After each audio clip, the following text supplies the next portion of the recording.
Olá pessoal, hoje a gente está aqui com uma convidada muito especial no nosso Pode Aplicar diretamente da Farm Show em Primavera do Leste.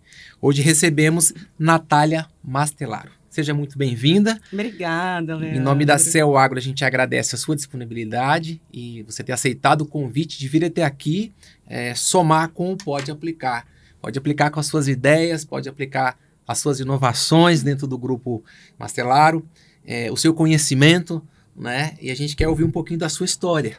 Natália hoje contou pra gente agora há pouco, é administradora, é agrônoma, entrando no meio da produção rural há 4 safras, né, Natália? 4 safras. Conta pra gente como que foi a sua vinda, como você escolheu o agro te escolheu, né?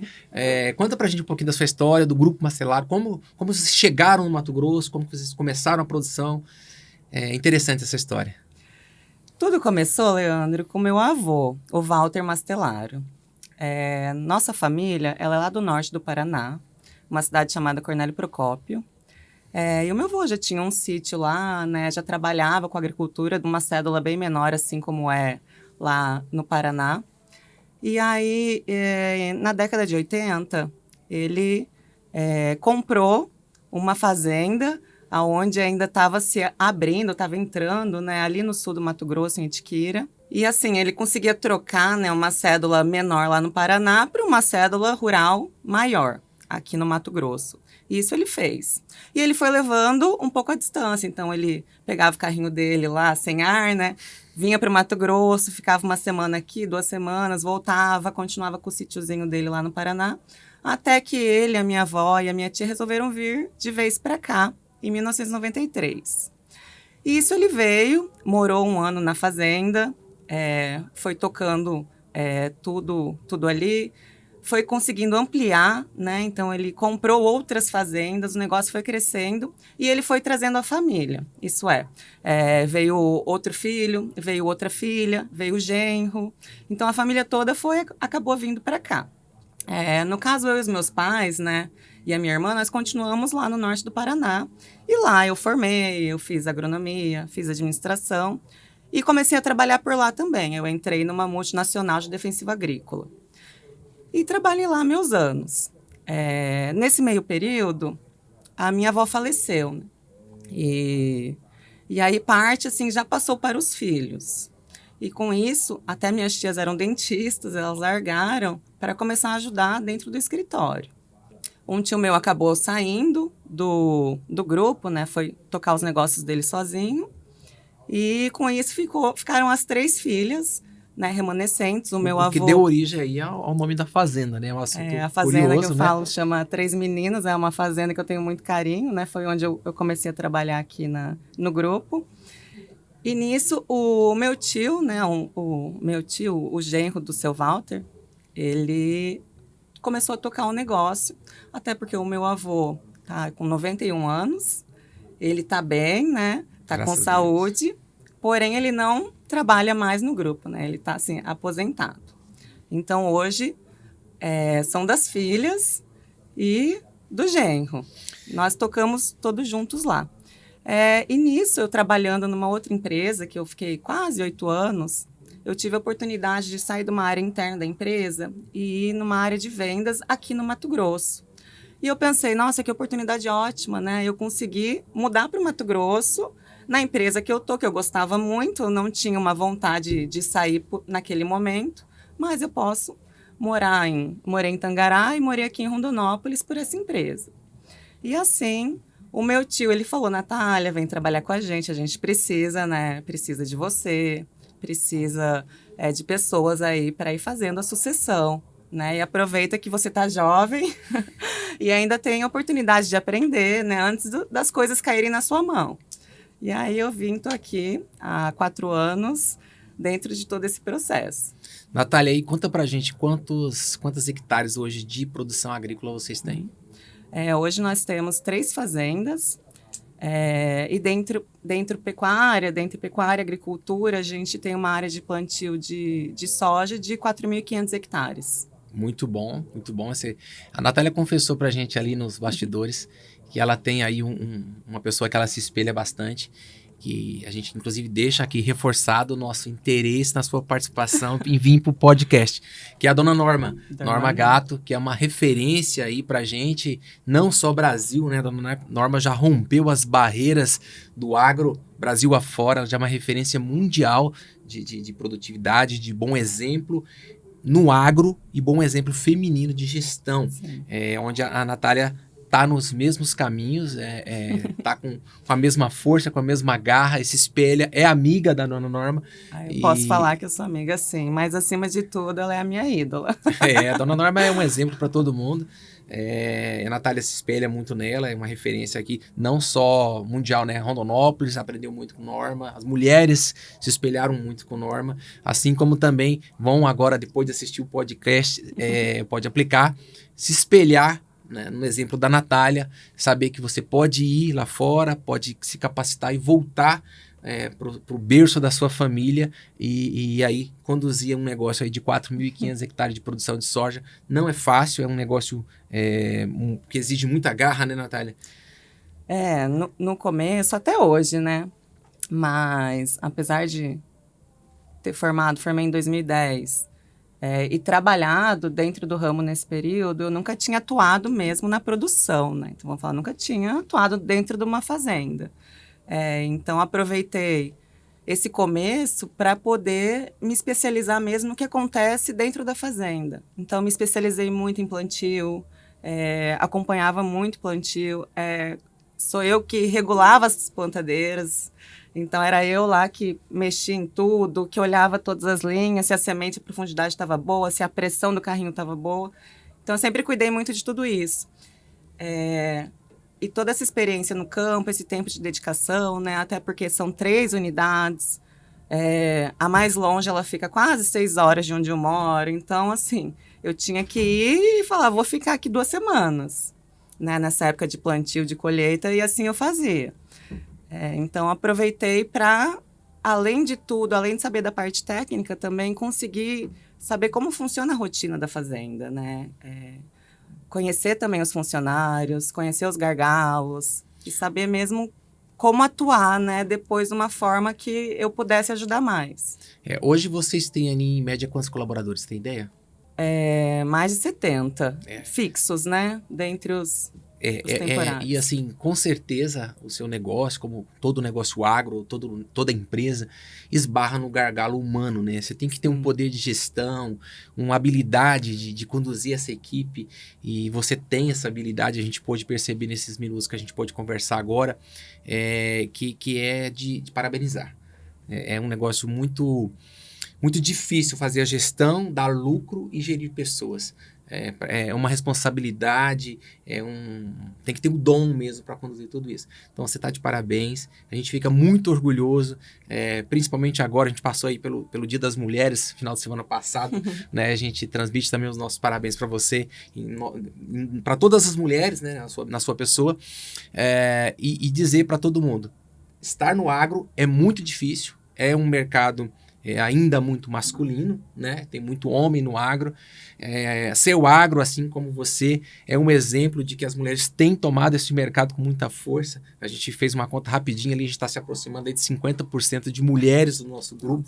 E somos muito felizes com a participação dela. Elas abrilhantam o nosso negócio, abrilhantam o agro, assim como você, assim como Dona Norma, assim como outros exemplos que a gente tem dentro do agro. A Andressa lá da Fertimig é um exemplo. Tem aí o Agro Ligadas, tem o Agro com Elas, tem um monte de projetos aí que as mulheres estão encabeçando e estão mostrando que vieram com muita força. Muita força. Então, assim, é um projeto muito bacana que vocês fazem. A gente fica muito orgulhoso e parabeniza mais uma vez vocês por tudo isso. Obrigada, Leandro. É um desafio que não é fácil. Mas eu acho que sim, tem crescido muito as mulheres dentro desse ramo, até dentro da produção, né? Hoje você encontra mulheres operadoras de máquina, coisa que não existia antes. Então, hoje você encontra. E, assim, Nós hoje, infelizmente, não temos, né? Nós temos que fazer algumas adequações internas de dormitório, então precisa dar uma melhorada ali, mas conheço grupos que têm e eles falam, nossa, é um cuidado com máquina, com manutenção, que vale muito a pena. Olha Vale só, muito a pena. mulherada vindo e vindo com muita força pro agro. Isso é muito bacana, é muito bonito. Você tem alguma história, alguma coisa que você pode compartilhar com a gente que é uma especialidade, uma dificuldade feminina no agro? Que você enfrentou, alguma Uhum. coisa que você passou aqui que daria para falar aí, sem comprometer, né? Quando eu vim trabalhar no grupo e fui trabalhar na fazenda, como eu posso falar? Tem alguns funcionários lá, alguns operadores que tinham mais tempo de experiência do que eu de idade. Então, eu vejo assim que eu tive que conquistar o meu espaço. E eu não queria conquistar ele de cima para baixo. Eu queria conquistar com tempo, com dedicação, com humildade. E assim, ao mesmo tempo, eu vejo que era difícil uma aceitação, talvez não pelo fato de ser mulher, mas pelo fato da falta de experiência dentro daquela atividade, né? Porque uma coisa é você formar em agronomia, outra coisa é você tocar um plantio, né? Você fazer um plantio é completamente diferente. Então a gente foi muito aprendendo junto. Esse acompanhamento que eu fazia, chegou uma época que assim, eu cuidava tanto do plantio que não plantava enquanto eu não estava na fazenda. Então a fazenda, por exemplo, choveu lá 2 da tarde. Eu falava, bom, não vai plantar hoje. Eu vou dirigir lá minhas horinhas, vou dormir em casa e amanhã eu volto. E aí chegava lá 10 da manhã, mas às vezes já tinha uma umidade boa para plantar a partir das 9. Mas o pessoal falava, não, Natália tá chegando, vamos esperar ela para a gente ficar mais confiante aqui no plantio. Então a gente foi muito aprendendo junto. Mas para isso, eu precisei muito aprender com eles também. Na verdade, quem me ensinou muito foi o pessoal, certo? Então, sem o apoio deles, eu jamais conseguiria chegar e ter o nível de conhecimento que eu tenho hoje.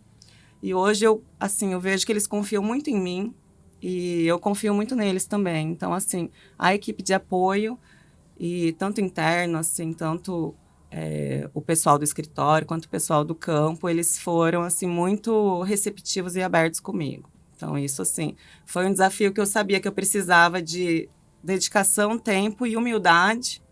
E hoje eu vejo que tudo isso deu muito certo e funcionou bem. Não foi fácil, demandou tempo e distância, né? Tempo longe de casa, tempo longe de família, mas com certeza foram frutos que estão sendo colhidos. Natália, e o futuro? O que você pensa para você, para o grupo, para os negócios, para a família? O meu desejo principal é que o grupo continue unido, certo? Eu acho que a gente é um grupo familiar. Eu quero que continue sendo. A gente pode se profissionalizar de outras formas, em operações, em tecnologia, mas o meu desejo ainda é a união da família. Eu acho que a gente tem ainda uma boa área de expansão, né? A gente tem entrado com a agricultura em áreas de pecuária, então ainda tem muito potencial para ser aberto. Precisamos de pessoas boas. Eu acho que todo mundo ali tem uma função essencial e ajuda na sua parte, sabe? Não é porque não vai para o campo que não tem uma decisão estratégica importante. Eu acho que eu, como parte da família que acompanha o campo também, eu sou responsável por trazer as informações que eu vejo, que eu capto, para a gente tomar as decisões estratégicas juntas, né? E saber que tem um apoio lá na base, né? Você comentou que a sua irmã fica lá na parte de Fica a minha financeira irmã, e tudo, né? as minhas Então, tias. contar né? com esse apoio lá e saber que o resultado daquilo que você precisa lá do escritório sai, né? Sim. Isso é muito bom. Assim como o meu tio na gestão assim tem feito nesses anos, né, um trabalho sensacional. Ele tem feito um trabalho com pessoas e com desenvolvimento de pessoas. Então, eu falo assim, é um grupo familiar, mas tem muita gente na estratégia que entrou como estagiário lá, foi estagiário em fazenda e hoje assim, toma decisões de pecuária, decisões importantíssimas. Acho, sim, que a gente tem que ter muita informação, até por isso nós temos algumas consultorias para nos ajudar, né? Então, toda a rede de apoio ali é muito válida. Você comentou com a gente que tem aí 12 mil hectares de pecuária. Desses 12, você acredita que vai migrar quantos para a agricultura? Na verdade, são 12 mil no total. Total. Mas tem potencial aí para transformar mais os 3 mil hectares em agricultura, 4, isso a gente poderia fazer, sim. Esse é uma tendência, né, do Brasil. A gente está vendo aí uma migração muito forte de pecuária para agricultura. A gente já não tem mais tanto área para abrir, tanta área para desmatar. É um cuidado do brasileiro, da gestão pública, dos empresários do agronegócio, esse cuidado com o meio ambiente, né? A gente sabe disso. Quanto o agricultor cuida desse item no campo, e a opção que a gente tem é essa, né, de migrar de pecuária para a agricultura. E assim, Leandro, a nossa estratégia dentro da fazenda, por exemplo, é continuar com a pecuária. A gente não quer acabar com a pecuária, acho ela muito importante ali para o giro do negócio. A agricultura e a pecuária, elas juntas, elas formam, primeiro, um pasto muito mais bonito, né? Porque tem uma adubação, uma fertilidade muito boa. O gado também, ele entra ali, por exemplo, a gente colhe a soja e planta um capim, planta uma rosiziense. Então, o gado entra nessa entre-safra também. E todo esse consórcio junto, né, dos dois ali, é benéfico também para a próxima safra que a gente vai plantar de soja. Então, a nossa ideia é crescer em área, sim. Em algumas fazendas a gente precisa adubar o solo, precisa corrigir ele, precisa dar essa entrada para a agricultura, mas a ideia também é trabalhar com os dois, porque assim, a sinergia dos dois é fantástica, até para giro giro de capital, né, essa disponibilidade. Então, nossa ideia é sempre fazer um mix, mas tem sim potencial para a gente continuar com a mesma pecuária e aumentar a nossa agricultura. Produzir mais na mesma área, exatamente. Isso é muito importante, isso é muito bacana. Queiramos nós, né, que todo o agro pense da forma que a Natália e o grupo têm pensado. Acho que todo mundo tem a ganhar, o Brasil tem, o agro tem, para demonstrar lá fora a força feminina e a força do agro dentro do nosso Brasil aí, né? Então a gente agradece aí mais uma vez a sua participação. Deixamos aqui as portas abertas para sempre que surgir uma ideia, uma tecnologia, uma inovação, um assunto que você ache bacana compartilhar com o nosso pessoal, a gente está aqui de portas abertas para recebê-los. Muito obrigada. Mais uma vez, muito obrigado e parabéns. Transmita as nossas mensagens de agradecimento a todos o pessoal do Grupo Macelar. Muito obrigada. Agradeço eu. Fico muito feliz com o convite. A gente trouxe aqui só uma lembrancinha, Natália, para você, tá? Valeu, agradecer, obrigada, viu? Tá bom? Obrigada. Pela sua presença aqui. A gente não vai falar do casamento, não? Quer falar, Gustavo? Não? Quer não? A hora que vier as filhas, Natália, você é a favor dessas filhas irem pro agro? Ah, com certeza, com certeza. Não vai querer colocar na medicina, não? Advocacia, Olha, medicina. eu confesso que vai ser da vontade de cada uma, né? Mas se depender de nós... Você foi forçada a ir pro agro? Não, de jeito nenhum. Tanto é que os meus pais não são do agro. Meu pai é médico e minha mãe é enfermeira. Olha aí, da área da saúde. Né? São da área da saúde. E você migrou pro agro. E eu e a minha irmã fomos pra agronomia. Porque é uma tendência, né? Quando a família tá ali mais capitalizada, tem uma vida mais tranquila, quer que o filho parte para ser médico, para ser advogado de renome nacional, essa coisa toda. Dificilmente tem ali o incentivo, né, do pai para que a filha vá para agronomia. Ele não vai contra, mas ele também não força, né? Então você foi tranquilamente pro agro. Eu fui tranquilamente pro agro, sim. E assim, se for da nossa parte, tenho certeza que a gente vai já criar dentro desse ambiente. A gente tem muita vontade de levar as crianças para a fazenda, por exemplo, para elas irem acostumando nesse ramo e gostarem também, assim como a gente gosta. Já está na 4ª geração? Seu avô, seu pai, você? Hoje estamos na 3ª, minha irmã com filhos na 4ª. Na 4ª já. Uhum. Olha só que bacana. Tem vida longa o Grupo Macelar aí na história do agro. Se Deus quiser. Tem muito a somar. E todo mundo aprende, todo mundo segue vocês como exemplo, né? Vocês são uma referência ali na nossa região. Comentei com vocês recente, a hora que vocês chegaram, né? Sempre ouvi histórias muito positivas a respeito do modo que vocês conduzem as coisas. São exemplos, estão de parabéns. Que bom, muito obrigada. Muito obrigada, agradeço. Então a gente está encerrando aqui o nosso Pode Aplicar de hoje, direto aqui da Farm Show de Primavera, com a Natália Mastelaro.